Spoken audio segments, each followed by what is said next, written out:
joins us now. Congressman, good morning. Good to see you.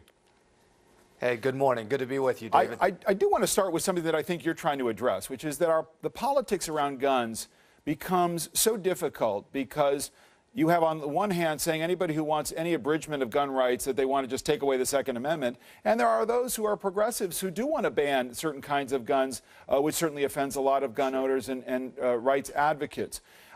How do we change the approach here where gun owners, gun rights enthusiasts say there's a role to be played here to try to deal with the fact that so many weapons are used in these kinds of events? There is. Listen, I'm a Second Amendment advocate, but just as heartbroken this week as every other American. David, the politics of blame aren't working, and they're not reflecting our better angels and American values. You know, on the left, when folks say Republicans are complicit in the shooting, when they yell shame on the House floor, it's wrong. So too, though, is wrong the inaction on our side of the aisle and comments from, frankly, our presidential nominee on our side of the aisle. The politics of blame are getting us nowhere, and it's heartbreaking.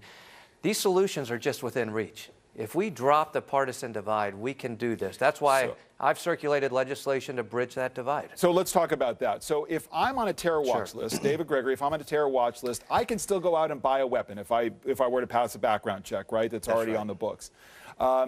You're saying, no, we should change that. That I shouldn't. If I'm on a terror watch list, I should not be able to buy a gun. You're saying, let's make it so I can't buy a gun, but there's a caveat that you want to include in that. Look, it's common sense. If you're on a watch list, you shouldn't buy a gun. But I will tell you the Democratic proposal of the past is flawed because it provides no due process for an individual, like Ted Kennedy was, who's wrongly on that list to petition to be removed. My legislation does this. It says if you're on the watch list, you can't buy a gun. But if you're turned down because you're on the watch list, the government has 10 days to notify you of that, and you are entitled to a due process hearing within 30 days, where the government must prove, by a preponderance of the evidence, why you should be prohibited from purchasing a firearm. The proceeding's secret to protect privacy, but the individual is entitled to all the unclassified information used against him. This is interesting. This is very interesting because basically early on in an investigation of whether or not an individual is a terrorist or a potential terrorist, you want that individual to be notified that they're on the list and to be able to confront some of that evidence. And I just want to play a piece of sound from FBI Director Jim Comey, who has opposed this on these grounds. Listen to what he says. If someone on the watch list purchases or attempts to purchase a firearm, an immediate alert is sent to the agents who are the source of the suspicion about that individual, so they can incorporate that information into their investigation. It's a little bit challenging for us because known or suspected means it hasn't been adjudicated in every case that somebody is a terrorist. It's somebody we're investigating.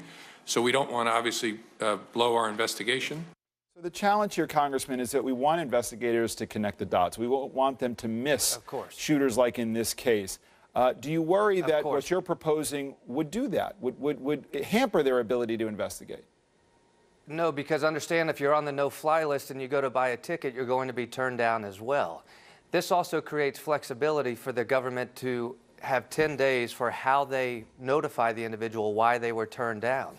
If it is an immediate investigation and immediate emergency, there's flexibility for the government to do that. Understand, though, I drafted this bill. I have not yet introduced it. I circulated it to all of my colleagues to say, help me make it better. How do we solve this, Republicans and Democrats? David, let's inject some radical common sense into this issue. On my side of the aisle, if you're on the no-fly list, you shouldn't be able to buy a gun. It's common sense. But on the left, you shouldn't be able to throw due process and Second Amendment rights under the bus simply for a political agenda. And yet, this politics of divide is heartbreaking, and it's going to destroy us. The point is well made, but certainly throwing due process out, there's lots of things we do in society in the name of protection of our, that we willfully give up aspects of our personal liberty. When my 10-year-old son goes through a random screening at the airport, it's fairly ridiculous, but I have ceded that right for the greater good. Why don't you think some due process rights ought to be abridged here? What I am saying is this. You're on the watch list without any notification. That's the way it currently works. The FBI can continue its investigation. But if you go to purchase a firearm, which is a constitutionally protected privilege, and the government says you're not allowed to, I believe that individual's entitled to know why. It can be done in a private hearing where only unclassified information is presented to that individual, But I believe an American citizen is due to know why their government is turning down a constitutional protection.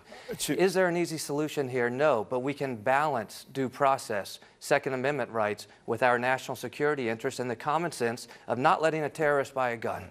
You've made your points, 2 quick political points. Speaker Ryan has said that some of these measures are an attack on the Second Amendment. Do you think your legislation or any legislation will pass the House? It should.